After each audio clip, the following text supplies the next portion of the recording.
Nba kalilekan menu jeli ni siraka jeli basanda Pilati bolo mɔɔ dɔl tɛrɛ yen olu ka wo ɲafɔ Isa ɲɛ.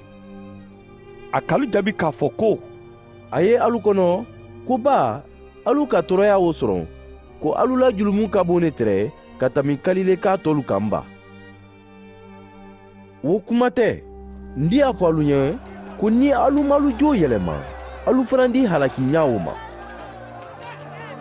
Wala siliwe sankoso kunbera mɔgɔ 19 minnu kan ka alu fa a ye alu kɔnɔ ko wulu tɛrɛ kojugu kɛla ka tɛmɛ Jerusalemu k'a tɔlu kan ba. O kuma tɛ n di a fɔ alu ɲɛ ko fo ni alu k'alu jo yɛlɛma ni o tɛ alu bɛɛ di halaki.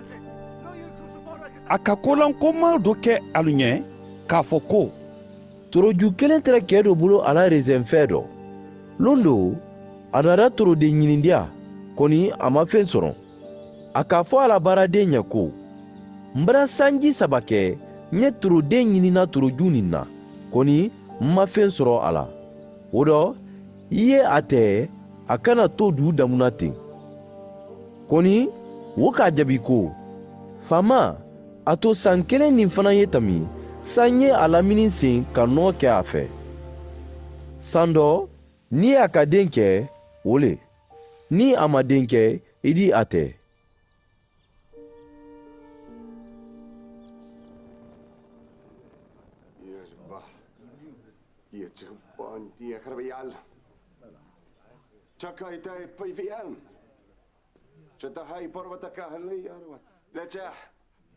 Nba a tɛrɛ karan na ladɛdiya ɲɔɲɔlon do dɔ.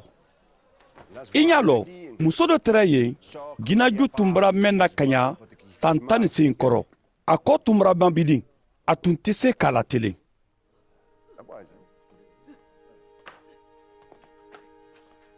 Isa ka muso wo ye k'a kili k'a fɔ a ɲɛ ko n na i bara hɔrɔnya bi ka bɔ i la jankoro dɔ.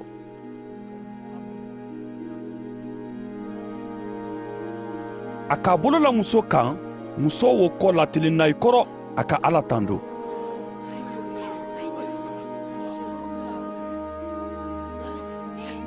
Kɔni ladɛdiya kunti ka o ji dɔyama di ba Isa bara dandali tɛ ɲɔɲɔlon.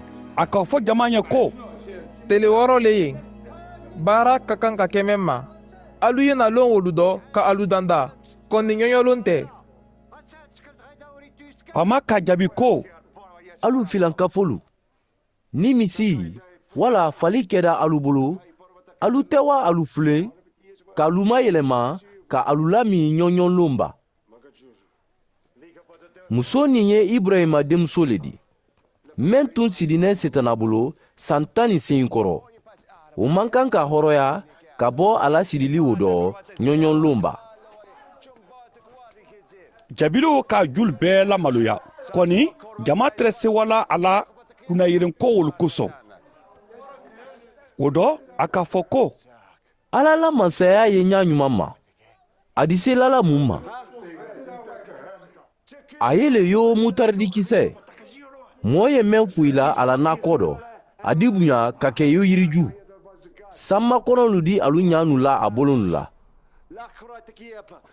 a k'a fɔ i kɔ ko n di se Ala la mansaya lala mun ma.